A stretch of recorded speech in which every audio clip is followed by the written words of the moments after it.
देखो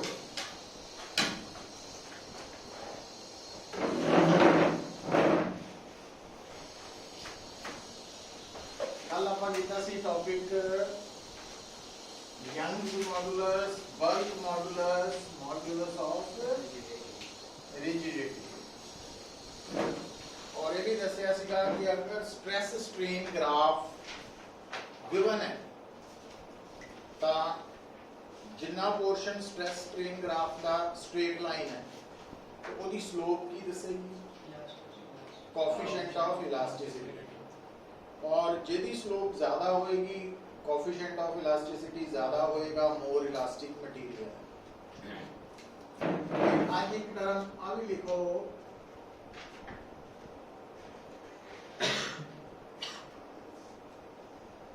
compressibility.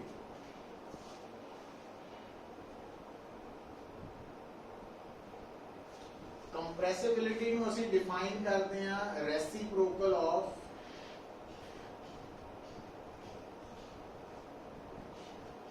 Bulk modulus. Reciprocal of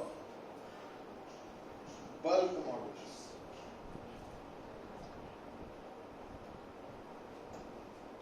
तो कई बार ना न्यूमेरिकल्स दे विच ਤੁਹਾਨੂੰ कंप्रेसिबिलिटी गिवन होएगी तो उतो तुसी बल्क मॉडुलस निकाल सकते हैं क्योंकि कंप्रेसिबिलिटी 1 बाय बल्क मॉडुलस है तो बल्क मॉडुलस 1 बाय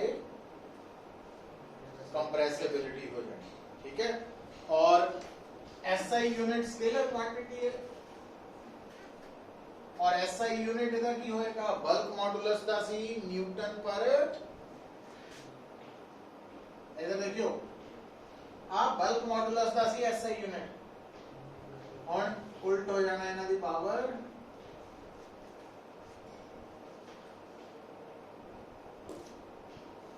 इधर एसआई यूनिट है ना compressibility.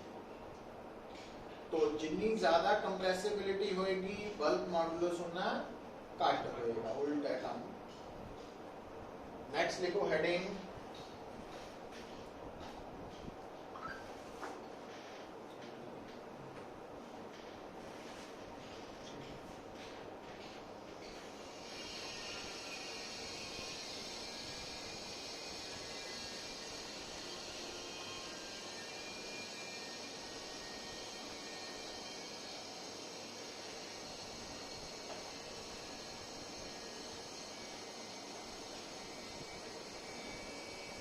energy stored in a stretched wire। देखो बेटा असी ये गल याद रखनी है कि जदों तुसी किसी वायर नू स्ट्रेच करते हैं है ना तो थानू जोर लगाना पैंदा वर्क करना पैंदा केड़ी फोर्स दे अगेंस्ट रीस्टोरिंग फोर्स दे अगेंस्ट क्योंकि रीस्टोरिंग फोर्स एक तरह नाल ये चाहती है कि बॉडी पहले वर्गी हो जाए रवे। इसका मतलब जे असी वायर नू एलोंगेट करना खिंचना स्ट्रेच करना तां जोर लगाना पैना जिदा हम ग्रेविटी नहीं चाहती कि कोई चीज ऊपर नू जाए वो चाहती सारियां थल्ले नू आन। इसका मतलब किसी नू ऊपर ले जाने लई सानू की करना पैंदा वर्क करना पैंदा अगेंस्ट। उदा ही वायर नू स्ट्रेच करन लई की करना पैंदा against restoring force conservative force क्योंकि ये इलास्टिसिटी करके और कंजर्वेटिव फोर्स दे अगेंस्ट कीता काम वेस्ट नहीं हुंदा स्टोर हो जाता की बन के पोटेंशियल एनर्जी बन के केड़ी potential energy elastic potential energy क्योंकि restoring force due to elasticity है इस करके इसका दूसरा नाम इलास्टिक फोर्स हुई और इलास्टिक फोर्स कंजर्वेटिव फोर्स है। तो इन्नी गल आप सोच ले ਹੁਣ ਅੱਗੇ ਵੀ ਸੋਚੀਏ, क्योंकि वर्क डन ਜਦੋਂ ਵੀ ਕੱਢਣਾ ਤਾਂ F डॉट S वाला फार्मूला लगता, ਤੇ ਜਦੋਂ वर्क डन अगेंस्ट ਕੱਢਣਾ ਤਾਂ माइनस F डॉट S लग जाता। पर अगली गल ये होंदी है कि जिहड़ी फोर्स के अगेंस्ट तुसी काम कर रहे हैं, पहला चेक करो कि वो कांस्टेंट फोर्स है कि वेरिएबल। हम आप थोड़ी देर लिए पहला हाले लिखियो कुछ ना, चेक करना शुरू करिए। तो मान लो आ थोड़ी वायर है, तो इथों अटैच्ड है और आप इस फ्री एंड पे की कर रहे हैं, फोर्स लगा रहे हैं, तो वायर ने लंबी हो जाना। पर कितने तक लंबी होना, तो गल नूं समझो, जदों वायर फोर्स लगान ते एलोंगेट कर गई,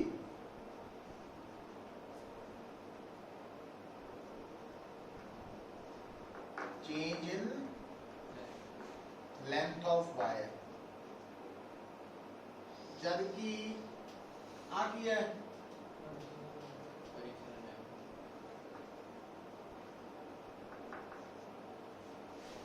ठीक है। हुण बेटा जदों वायर लंबी हुंदी है ना, जदों बॉडी डिफॉर्म हुंदी है, ਉਹਦੇ अंदर की पैदा होंगी, रीस्टोरिंग फोर्स। ਹੁਣ ਉਹ रीस्टोरिंग फोर्स किहदे बराबर है, कितना कैलकुलेट करनी है, तो गल बड़ी सिंपल है, क्योंकि ये वायर है। तो इत्थे असीं कोएफिशिएंट ऑफ इलास्टिसिटी किहड़ा यूज करांगे, यंग्स मॉडुलस। जे वॉल्यूम चेंज होया हुंदा, बल्क मॉडुलस। जे शेप चेंज होई हुंदी,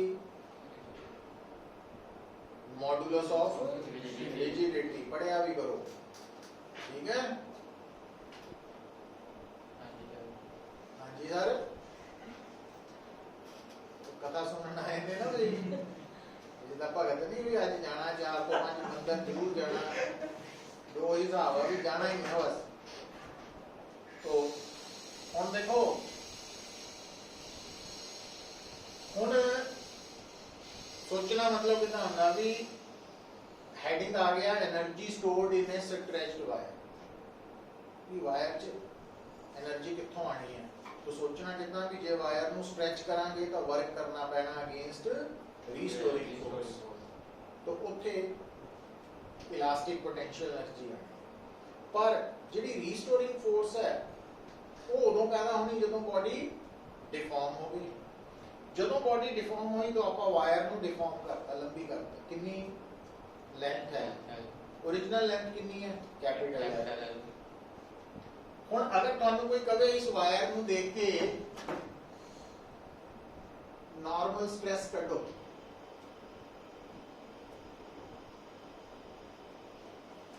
ए की है,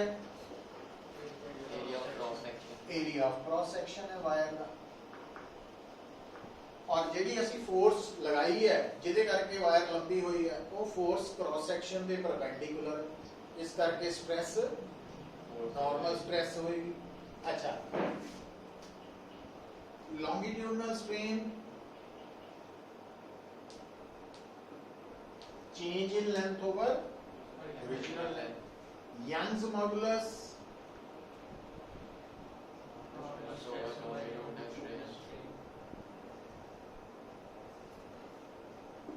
क्योंकि ये अपन याद रखने पे, तो F ओवर A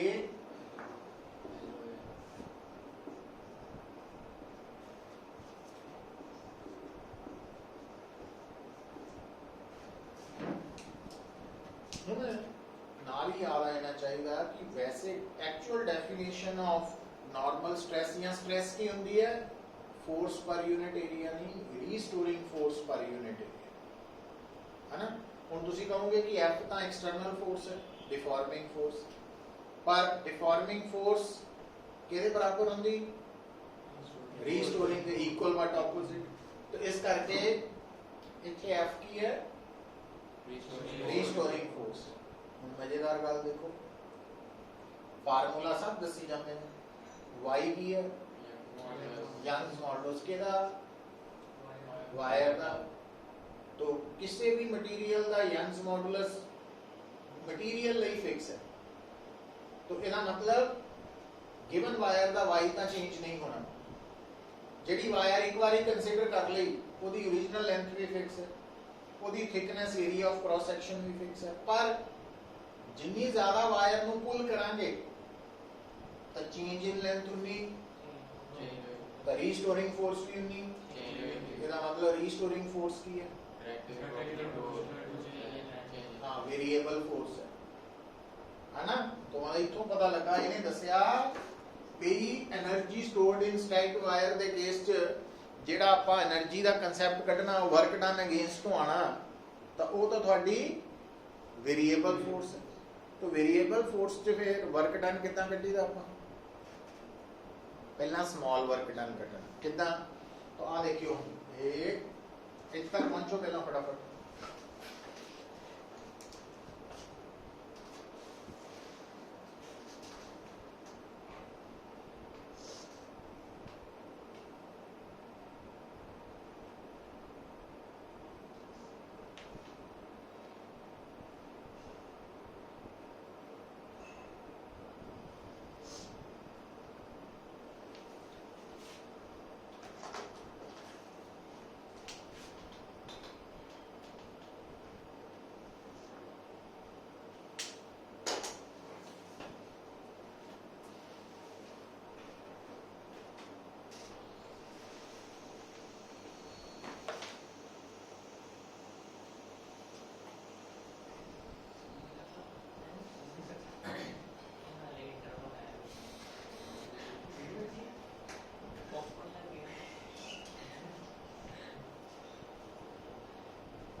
लिखो as restoring force is a variable force,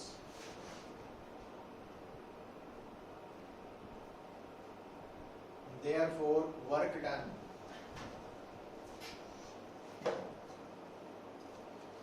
to stretch the wire, work done to stretch the wire कितना आएगा वर्क डन,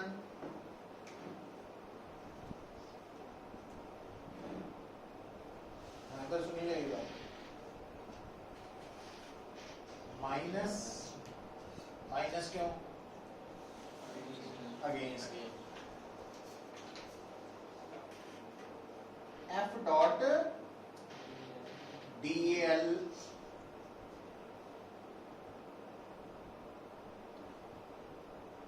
जेड़ा एल है ना पुत्र, क्योंकि देख लईदा वा जे थोड़ी वेरिएबल फोर्स एक्स ते डिपेंडेंट होए तो F dot D x, J are ते डिपेंडेंट होए तो F dot D R vector, तो जे केड़ी है एल ते है तो एफ डॉट डी है।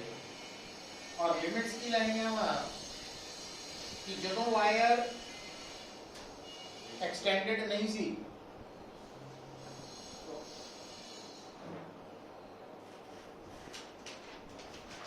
ਹੁਣ ਧਿਆਨ ਦਿਓ ਜਿਹੜਾ ਡੀਐਲ ਵੈਕਟਰ ਹੁੰਦਾ ਨਾ ਡੀਆਰ ਵੈਕਟਰ ਇਹ ਹਮੇਸ਼ਾ ਉਧਰ ਨੂੰ ਹੁੰਦਾ ਜਿੱਧਰ ਨੂੰ ਲੈਂਥ ਇਨਕਰੀਜ਼ ਕਰਨੀ ਵੈਲਿਊ ਇਨਕਰੀਜ਼ ਕਰਨੀ ਹੁਣ ਵਾਇਰ ਦੀ ਲੈਂਥ ਇੱਧਰ ਥੱਲੇ ਨੂੰ ਇਨਕਰੀਜ਼ ਕਰਨੀ ਇਹਦਾ ਮਤਲਬ ਡੀਐਲ ਵੈਕਟਰ ਥੱਲੇ ਨੂੰ ਜਦ ਕਿ ਰੀਸਟੋਰਿੰਗ ਫੋਰਸ तो एंगल 180 तो FTL cos 180 degree minus minus plus हो गया और F की वैल्यू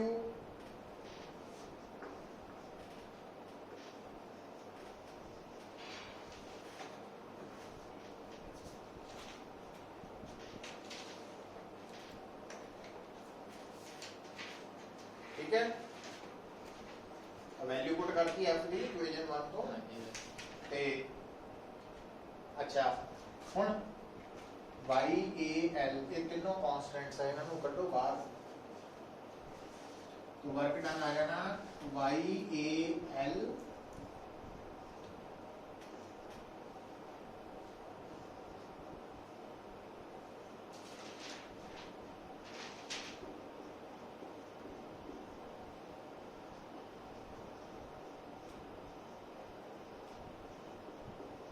लिमिट्स पुट करती हैं वर्क डन किया इन आ गया work done against restoring force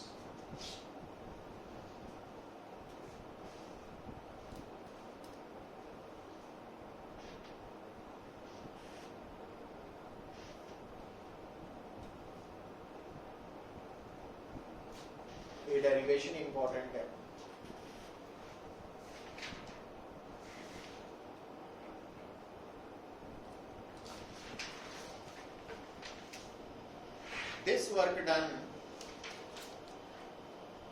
this work done is stored as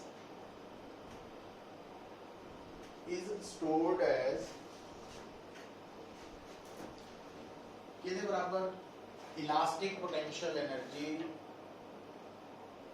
in A stretched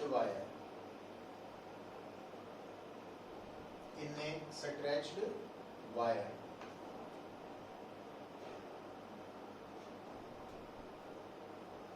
ठीक है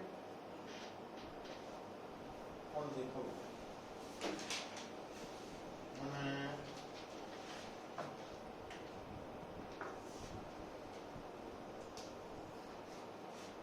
तो ये आ गई इलास्टिक पोटेंशियल एनर्जी इनको मैं इतना लिख लगा 1/2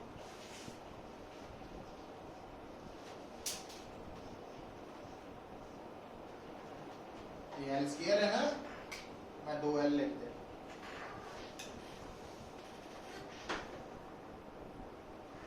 हुन देखो इनू और इक्वेशन 1 को इक्वेट करो देखो आपस एक ही बन गई F बन गई F की है रीस्टोरिंग फोर्स भी कह सकते हैं डिफॉर्मिंग फोर्स भी कह सकते हैं डिफॉर्मिंग फोर्स का एक टेक्निकल नाम हो रहा है लोड पावांगे डिफॉर्म हो जाएगा है ना पढ़ाई का लोड पैदा ਤੁਹਾਡੇ ਤੇ पेपर च ਪਿਆ ਸੀ ਤਾਂ डिफॉर्म हो गए ਸੀ नॉर्मल स्टेट च नहीं ना रहने में कि नहीं रहने हैं तो रहना हरमन रहता है ये जे बड़े ना ता डिफॉर्म होता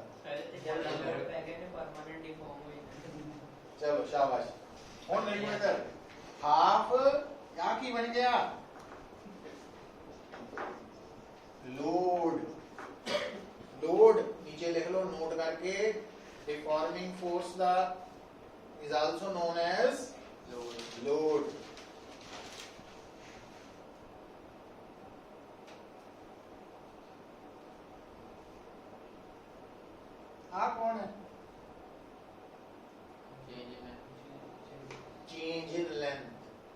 ਇਹਨੂੰ ਅਸੀਂ ਟੈਕਨੀਕਲੀ ਜਿੱਦਾਂ ਡਿਫਾਰਮਿੰਗ ਫੋਰਸ ਨੂੰ ਲੋਡ ਕਹਿ ਸਕਦੇ ਆ ਨਾ, ਉਦਾਂ ਹੀ ਚੇਂਜ ਇਨ ਲੈਂਥ ਨੂੰ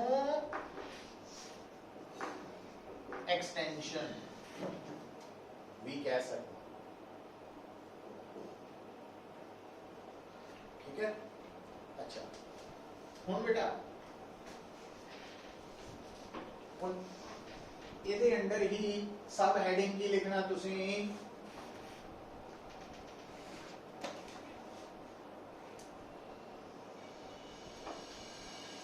energy density,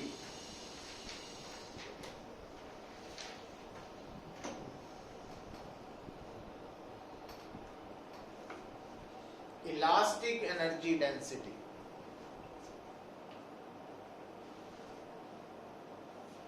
elastic energy density का कंसर्न किहदे नाल है? डिफॉर्म्ड बॉडी नाल, जिहड़ी बॉडी डिफॉर्म हो चुकी है, पर ये जिहड़ी डिफॉर्म है ये परमानेंट नहीं है, ये उदों तक ही है जब तक रीस्टोरिंग, जब तक डिफॉर्मिंग फोर्स लग रही है। तो इलास्टिक कंसेप्ट है ये। हुन इलास्टिक एनर्जी डेंसिटी को कितना डिफाइन करांगे? It is defined as elastic energy per unit volume, elastic energy per unit volume. अच्छा हुण आपां वायर नूं ही कंसीडर करना। वायर दी बेसिक शेप की हुंदी पुੱਤ? सिलेंडर। ते जिहड़ी तुहाडी वायर है इहदी लेंथ कितनी है cylinder the? L। Area of cross section तो वॉल्यूम की हो गया।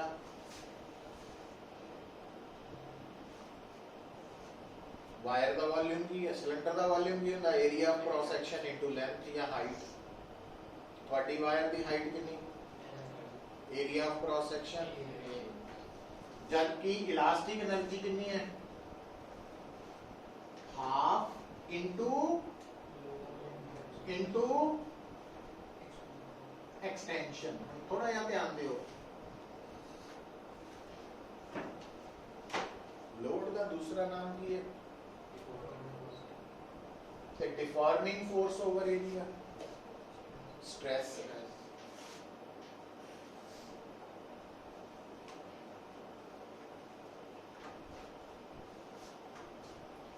Extension change in length over original length, strain. Longitudinal strain सी ना, आप कल स्ट्रेन लिख लें।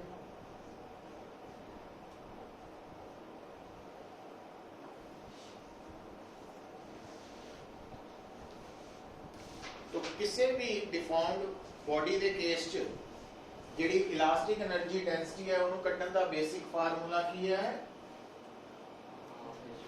Half into stress into strain. ये अच्छा हुन इसनू इत्थे तक की डेरिवेशन कल शॉर्ट टेस्ट होएगा, नोट कर लो, इंपॉर्टेंट है, एग्जाम च आ सकदे। इत्थे तक जितनी अज कराई है 10 मिनट जाके कर दियो फटाफट। अच्छा हुन बेटा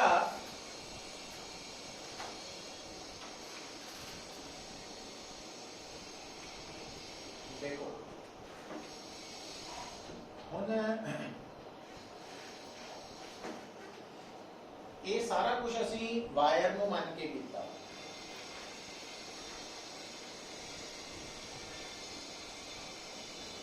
अगर साडे कोल स्ट्रेच्ड वायर है,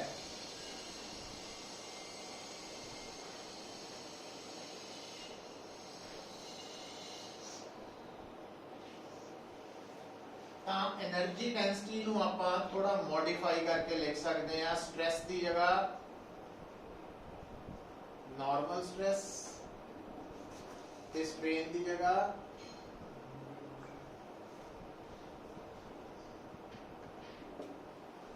लॉन्गिट्यूडनल स्ट्रेन।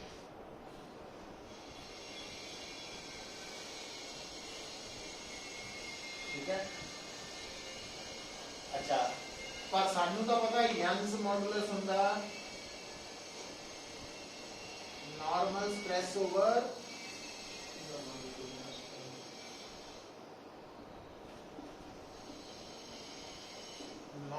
Longitudinal strain. ਇਹਦਾ मतलब ਆਪਾਂ नॉर्मल स्ट्रेस की जगह की वरत सकते हैं half into Young's modulus into longitudinal strain और आ वाला भी दो बार ही हो गया स्क्वायर हो गया कि नहीं आ यूज किया ना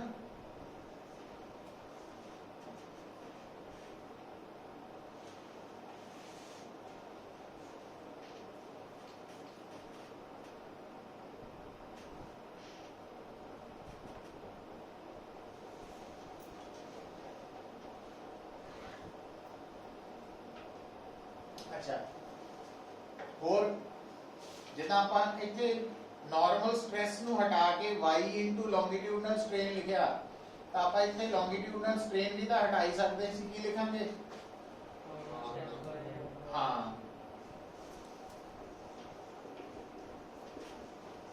आ दो बार ही हो जाना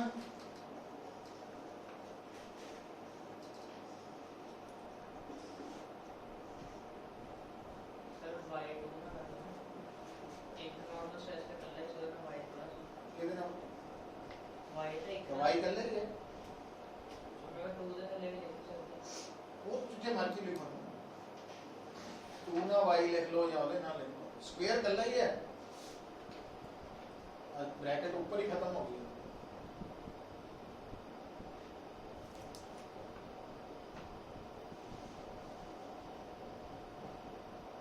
अच्छा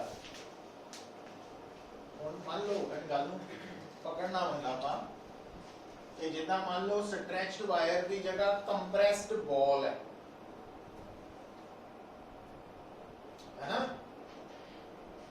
वॉल्यूम चेंज होया ता आही पूरी टेक्निकल टर्म च की करना यंग्स मॉडुलस की जगह बल का जाना नॉर्मल स्ट्रेस की जगह नॉर्मल स्ट्रेस ही रहनी है पर लॉन्गिट्यूडनल स्ट्रेन की जगह वॉल्यूमेट्रिक स्ट्रेन आ जाना समझ आई गल मतलब आ वाली एक्सप्रेशन च भी आप लिख सकते हैं normal stress into volumetric strain पर किहदे लई जदों बॉडी कंप्रेस हुई है और इथे ਅਸੀਂ y की जगह की लिख सकते हैं b या a जो भी सिंबल है ना इथे वॉल्यूमेट्रिक स्ट्रेन है इथे नॉर्मल स्ट्रेस ओवर k आ गया स्क्वायर है अच्छा जी आ जाए शेप चेंज हो रही है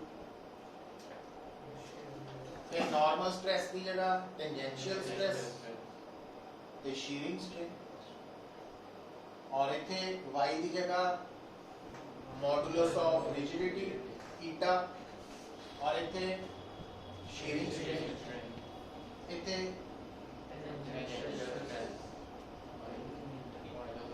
थीटा इतना रिलेट करना सीखो बहुत कुछ खलारा पे आंदा है काम की गल थोड़ी होती तो जब ਉਹਨੂੰ रिलेट करना आ गया तो कहना काम बड़ा इजी है पर जे गल समझ नहीं मैं एवं बस याद ही करन च चले रहना फिर गड़बड़ होनी है पर जे थोड़ा सिस्टमैटिक वे नाल याद रखोगे तो काम सौखा है कोई एडी बड़ी गल नहीं अच्छा फिर आओ ਹੁਣ ਇਹ ਜਿਹੜਾ ਕਨਸੈਪਟ ਆਪਾਂ ਹੈ ਇਹ ਆਰਟੀਕਲ ਨੂਮੈਰੀਕਲਸ ਲਈ ਤਾਂ ਇੰਪੋਰਟੈਂਟ ਹੈ ਹੀ ਹੈ ਐਮਸੀਕਿਊ ਲਈ ਵੀ ਇੰਪੋਰਟੈਂਟ ਹੈ ਤੇ ਜੇ ਜਰਨਲ ਲਿਖਣਾ ਹੋਏ ਨਾ ਤਾਂ ਫਿਰ ਜਰਨਲ ਚ ਇੱਥੇ ਨਾਰਮਲੀ ਲਿਖਣ ਦੀ ਲੋੜ ਹੈ ਕੱਲੀ ਸਟ੍ਰੈਸ ਤੇ ਕੱਲੀ ਸਟ੍ਰੇਨ ਤੇ ਫਿਰ ਇੱਥੇ y ਲਿਖਣ ਦੀ ਨਹੀਂ ਲੋੜ ਫਿਰ ਕੋਐਫੀਸ਼ੀਐਂਟ ਆਫ ਇਲਾਸਟਿਸਿਟੀ ਆ ਜਾਣਾ e ਤੇ ਸਟ੍ਰੇਨ ਦਾ ਸਕੁਅਰ या स्ट्रेस का स्क्वायर ओवर E तो E K ईटा ये आपस में बराबर ही है ना इन्हें आगे पीछे करके ते सिचुएशन को बदल सकते हम लिखो नेक्स्ट हेडिंग इंपॉर्टेंट है भी steel is more elastic than rubber rubber. Steel is more elastic than rubber. देखो बेटा, तो ये गल उस दिन तुहानू समझाई सी, क्योंकि साडा जिहड़ा डे लाइफ एक्सपीरियंस है ਉਹਦੇ ਅਕੋਰਡਿੰਗਲੀ ਸਾਨੂੰ ਇਦਾਂ ਲੱਗਦਾ ਵੀ ਇਲਾਸਟਿਕ ਬੋਡੀ ਉਹ ਹੁੰਦੀ ਹੈ ਜਿਹਨੂੰ ਆਸਾਨੀ ਨਾਲ ਸਟ੍ਰੈਚ ਕਰ ਸਕਦੇ ਹਾਂ, ਪਰ ਫਿਜ਼ਿਕਸ ਪੁਆਇੰਟ ਆਫ View ਤੋਂ ਇਲਾਸਟਿਕ ਬੋਡੀ ਉਹ ਹੈ ਜਿਹਨੂੰ डिफॉर्म करना मुश्किल है, हार्ड है, मुश्किल है। जितना मुश्किल शेप साइज ਨੂੰ बदलना उन्नी ज्यादा इलास्टिक है। और ये उन्हें कहा भी स्टील और रबर च दसो केड़ी इलास्टिक है, तो अपना एक्सपीरियंस हम जो याद हो गया भी स्टील दी वायर होवे ते रबर दी वायर होवे, लंबी करना किनू सौखा, ਇਹਦਾ ਉਹ सौखी है, वो घट इलास्टिक है ते ज्यादा हरमन है। हाँ जी सर, तो कोई गल नहीं, वो स्टील तो सौखा नहीं है, नहीं स्टील औखा है, औखा वा, इस करके स्टील मोर इलास्टिक है फिजिक्स पॉइंट ऑफ व्यू। पर इन्हें कहना नहीं चलना, 2 नंबर का क्वेश्चन आना वो मैथमेटिकली प्रूव करना, और ਉਹਦੇ ਲਈ ਤੁਹਾਨੂੰ ਦੱਸਿਆ ਹੋਇਆ कि जिस बॉडी का कोएफिशिएंट ऑफ इलास्टिसिटी ज्यादा होए ना वो मोर इलास्टिक है। और क्योंकि ਆਪਾਂ स्टील और रबर चों ਕਿਹੜਾ मोर इलास्टिक है ये एक्सप्लेन ਕਰਨ ਲਈ ਅਸੀਂ रबर ਤੇ स्टील ਦੀ ਵਾਇਰ ਲੈ ਕੇ ਚੱਲਦੇ ਹਾਂ, ਤੇ ਵਾਇਰ ਦੇ ਨਾਲ ਕੋਐਫੀਸ਼ੀਐਂਟ ਆਫ ਇਲਾਸਟਿਸਿਟੀ ਦੀ ਕਿਹੜੀ ਟਾਈਪ ਜੁੜਦੀ ਹੈ, ਯੰਗਸ ਮੋਡੂਲਸ। ਇਸ ਕਰਕੇ ਅਸੀਂ ਯੰਗਸ ਮੋਡੂਲਸ ਤੋਂ ਚੱਲਣਾ, तो ਅਸੀਂ ਦੇਖਾਂਗੇ ਕਿ स्टील ਦਾ ਯੰਗਸ ਮੋਡੂਲਸ ज्यादा होएगा, रबर दा घट होएगा। और ਉਹਦੇ ਲਈ ਕੀ ਕਰਨਾ, ਸਟਾਰਟਿੰਗ ਚ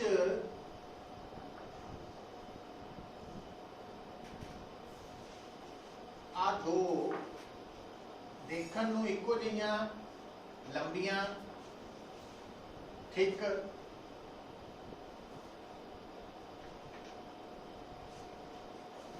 S मतलब स्टील ਤੇ R मतलब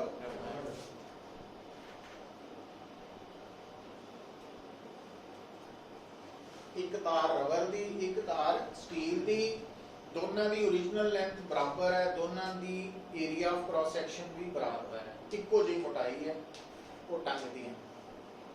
ਉਸ ਤੋਂ ਬਾਅਦ ਕੀ ਕੀਤਾ, ਦੋਨਾਂ ਤੇ फोर्स भी बराबर लगानी, इको तरह का जोर लगा के दोनों को खिंचने की कोशिश की। ठीक है, तो ज्यादा लंबी किहड़ी हो जाना, रबर ने, तो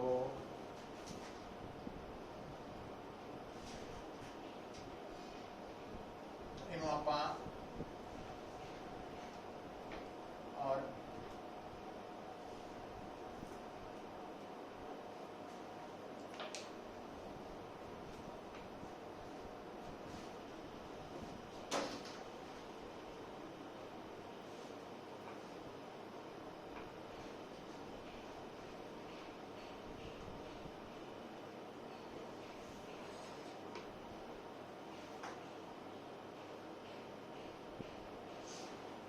ਹੁਣ देखो बेटा, क्योंकि यंग्स मॉडुलस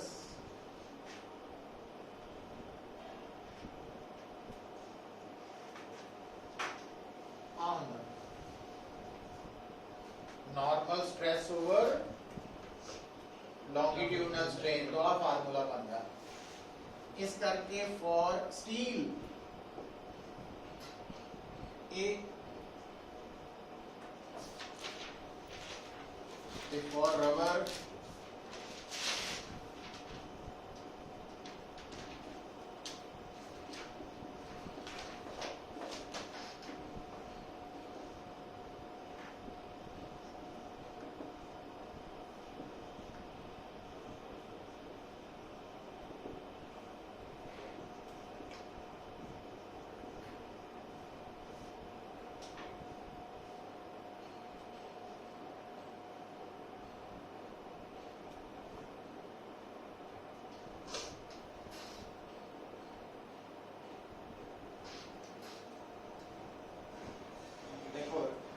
रेशो लओगे तो आ आंसर आना।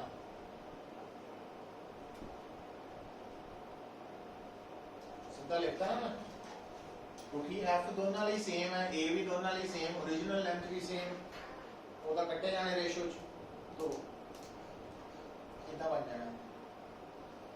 इन्हां दोनों चो ज्यादा कौन है? Delta R delta L S तो ਇਹਦਾ मतलब आ ज्यादा घट तो ये रेशो की आनी ग्रेटर देन, मतलब वाई एस ते वाई आर की रेशियो ग्रेटर देन 1 है, means y s greater then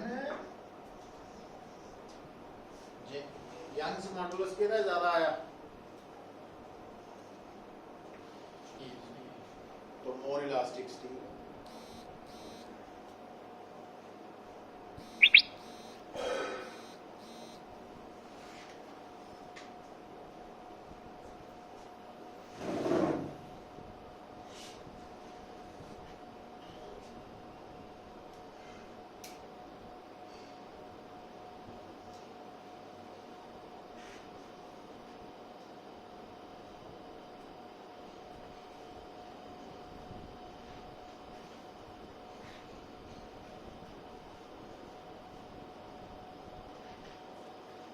ये देखो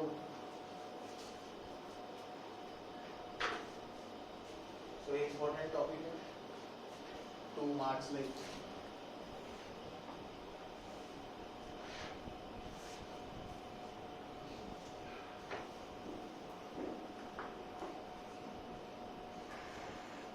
इधर देखो water is more elastic than air।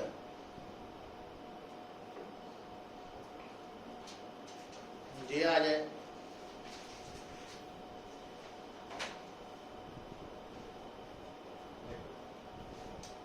तो ना तो पानी की तार बना सकते ना हवा की, इसका मतलब इनू बल्क मॉडुलस की तरफ तो देखते हैं, है ना। तो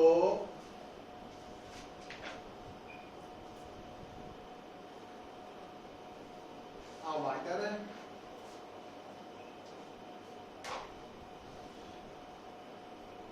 एयर बैलून मान लो, दोनों एक हवा का बैलून है एक पानी का, दोनों का ओरिजिनल वॉल्यूम सेम है, ठीक। और दोनों के चारों पासियों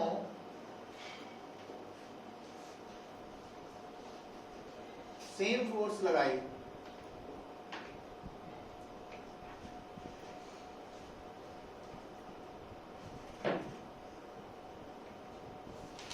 और पानी के भरे बैलून ते हवा के भरे बैलून चो ज्यादा कंप्रेस केड़ा होऊ?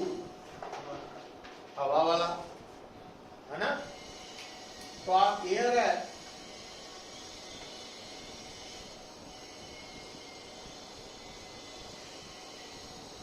डेल्टा वी की है चेंज इन वॉल्यूम, ए का मतलब एयर ले, और इतने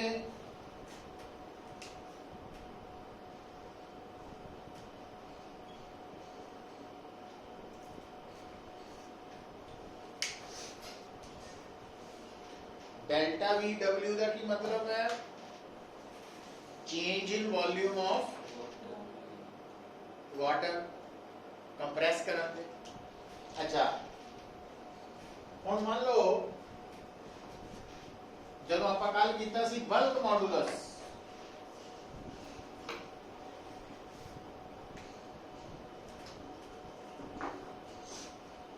द फार्मूला की सी माइनस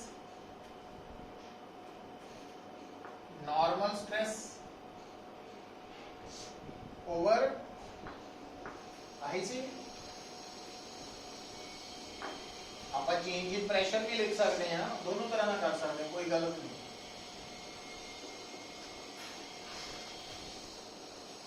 जे आप पानी की करिए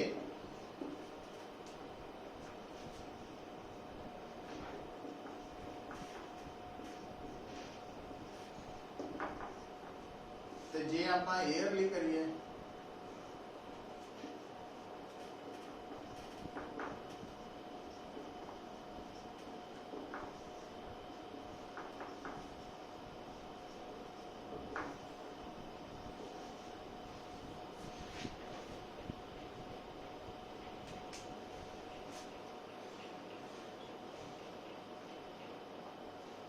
क्योंकि एफ दोनों ही same, A same, we same.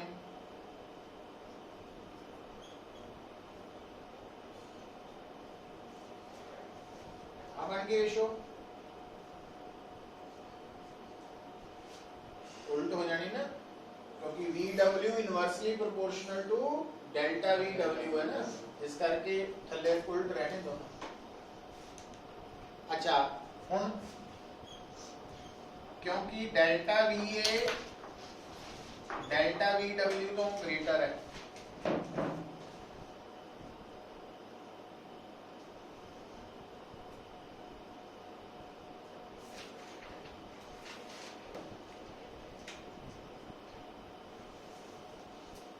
ਇਹਦਾ मतलब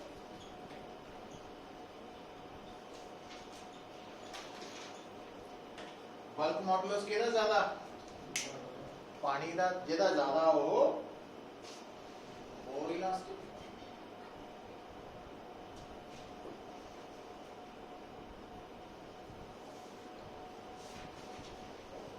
अच्छा एक नोट करके लिख लो गल कि एक तां modulus of rigidity is defined for solids only. Modulus of rigidity is defined for solids only.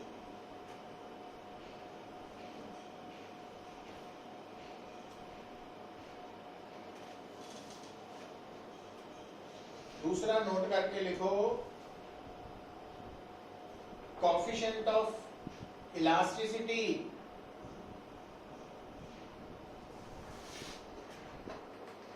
decreases with the rising temperature.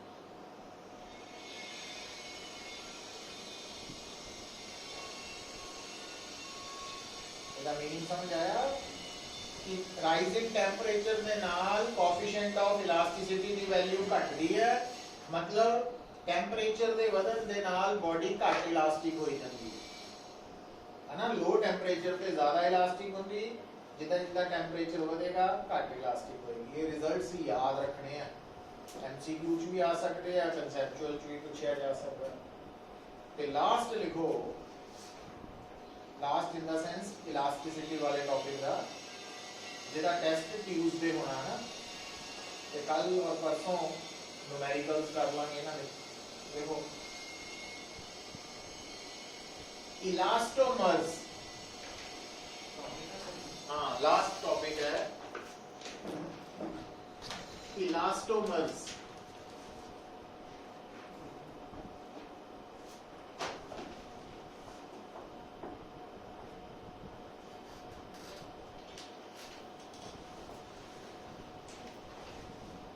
Elastomers actually कौन है? तो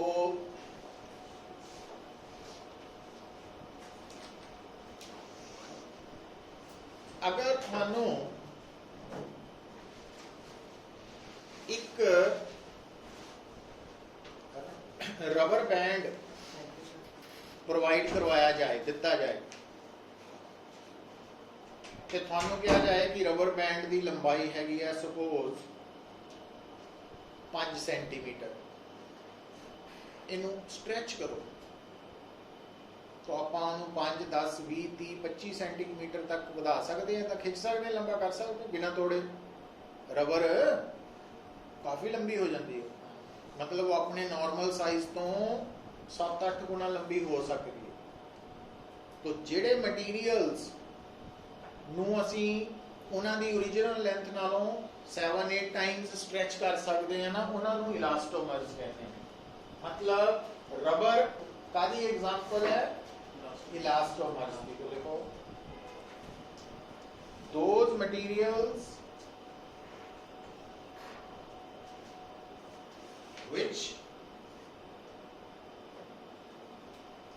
can be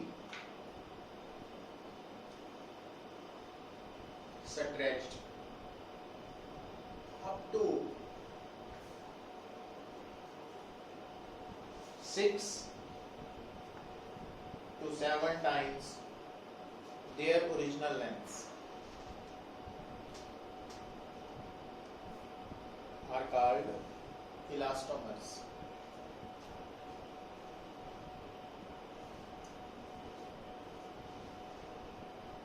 These materials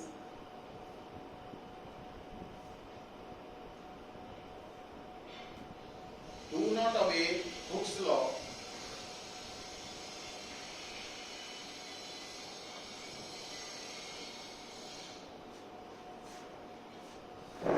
and their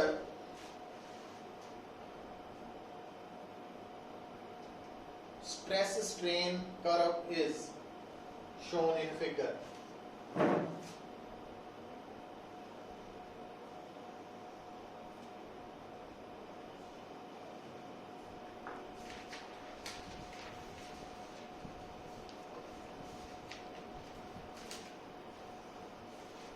ਦੇਖੋਗੇ ਹੁਣ ਇਹਨੂੰ ਗੱਲ ਨੂੰ ਸਮਝਣ ਲਈ ਤੁਸੀਂ ਕੀ ਕਰ ਸਕਦੇ ਆ,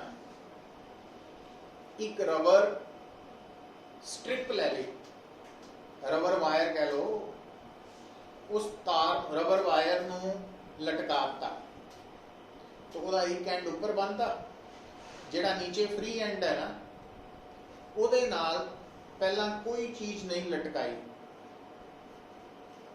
ਪਰ ਫਿਰ ਕੀ ਕੀਤਾ ਆਪਾਂ 5 ਗ੍ਰਾਮ ਦਾ weight ਪਾਤਾ, ਲਟਕਾਤਾ ਹੈ ਨਾ, ਲੰਬੀ ਹੋ ਗਈ। ਹੁਣ ਚੇਂਜ ਇਨ ਲੈਂਥ ਓਵਰ ओरिजिनल ਲੈਂਥ ਤੋਂ ਕੀ ਲੱਭ ਪੈਣੀ, ਸਟ੍ਰੇਨ, ਤੇ ਜਿਹੜਾ weight ਪਾਇਆ mg ਓਵਰ ਏਰੀਆ ਉਹ ਕੀ ਹੋ ਜਾਣਾ, ਸਟ੍ਰੈਸ। ਮਤਲਬ ਸਟ੍ਰੈਸ ਵੀ ਪਤਾ ਲੱਗ ਗਈ ਤੇ ਨਾਲ ਨੋਟ ਕਰ ਲਈ। ਦੂਸਰੀ ਵਾਰ ਕੀ ਕੀਤਾ, ਜਿਹੜਾ 5 ਗ੍ਰਾਮ ਸੀ ਨਾ ਉਹਨੂੰ 10 ਗ੍ਰਾਮ ਕਰਤਾ, ਤਾਂ ਸਟ੍ਰੈਸ ਬਦਲ ਗਈ ਤੇ ਨਾਲ ਉਹ ਵੀ ਨੋਟ ਕਰ ਲਈ।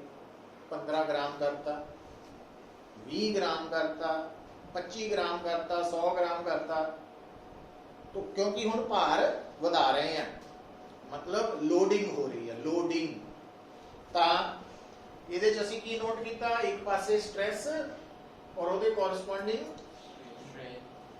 तो नोट हो गए, उस तो ग्राफ बना लिया, वो ग्राफ इतना का बनेगा,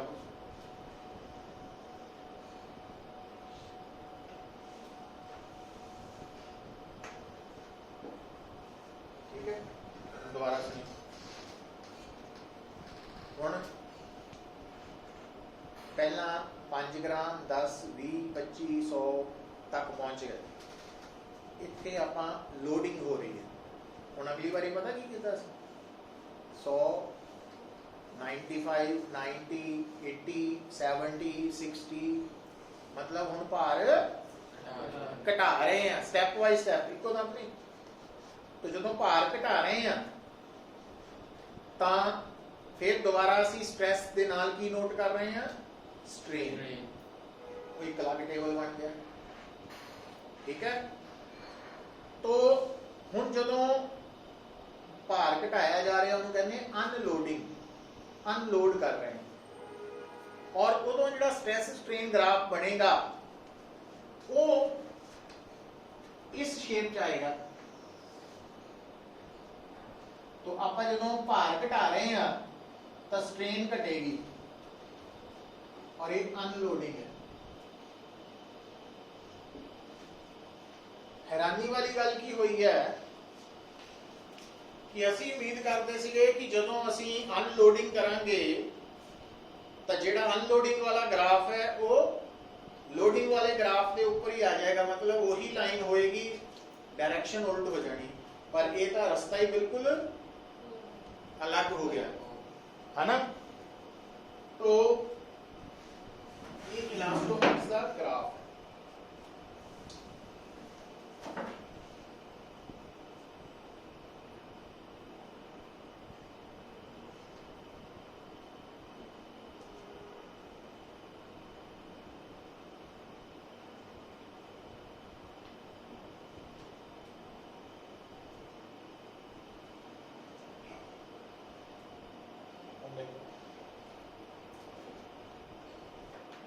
ਇਹਨੂੰ ਇਦਾਂ ਸਮਝ ਲਓ ਵੀ ਉਮੀਦ ਕੀ ਕਰਦੇ ਸੀ ਕਿ ਮੰਨ ਲਓ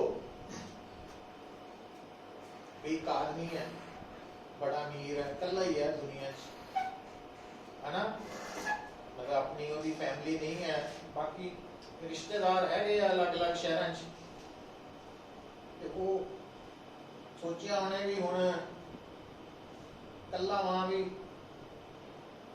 किते दूर दी सैर करके आई, है ना, और दूर दी सैर करन नूं उन्हें की कीता भी पैसे घर बहुत पए ओदे नोट, मान लो किन्ने आ 50 लाख कह लो, ज्यादा नहीं कहते, वो की करता भी 50 लाख हुण घर तो रखना नहीं, उन्हें की किया एक रिश्तेदार नूं कहा भी आ 10 लाख फड़,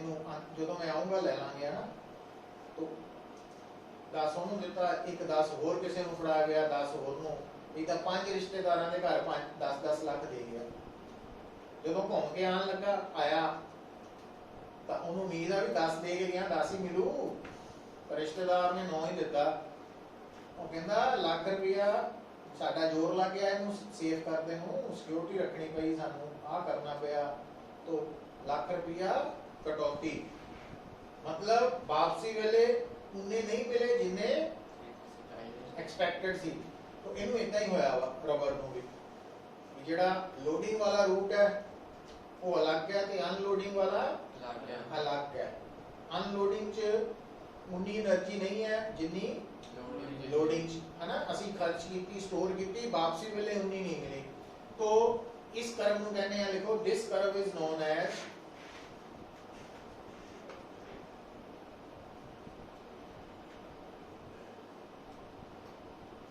elastic hysteresis, this curve is called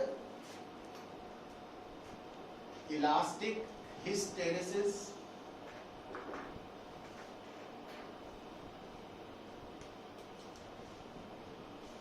the area enclosed by this curve represents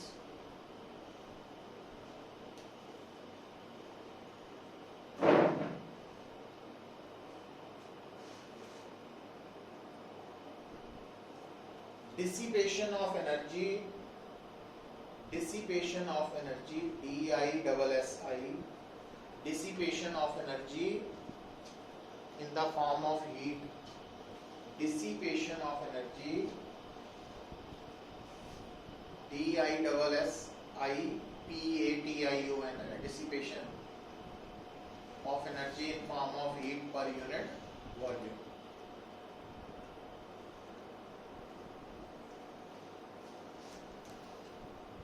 loading unloading का मतलब जिदा हुण मान लो तुहाडे कोल ना एक रबर बैंड होए, जदों तुसीं उहनूं खिच रहे हैं तो लोड कर रहे हैं, जदों छड्ड रहे हैं अनलोड हो रहा, खिच रहे हैं लोड हो रहा, छड्ड रहे हैं अनलोड हो रहा, तो उहदे नाल की हुंदा रबर बैंड बार बार इदां करन नाल ना ढिल्ला हो जाता, लूज हो जाता, और इदां क्यों हुंदा, क्योंकि बार बार जदों लोड अनलोड करोगे ना तो हीट पैदा होनी है, और उन्हें हीट ने उन्हें लूज कर देना, और ये जिहड़े इलास्टोमर्स है इहदे बारे 2-4 लाइनां लिखनियां आ सकदियां ना, वो आपां लिख लेंगे, तो इहदे नाल तुहाडा ये टॉपिक जिहड़ा वा इलास्टिसिटी वाला थ्योरी पोर्शन हो गया कंप्लीट, तो कल नूं पहलां आंदी तां वो आर्टिकल कर देना भी, ठीक है, ते नाल ही फिर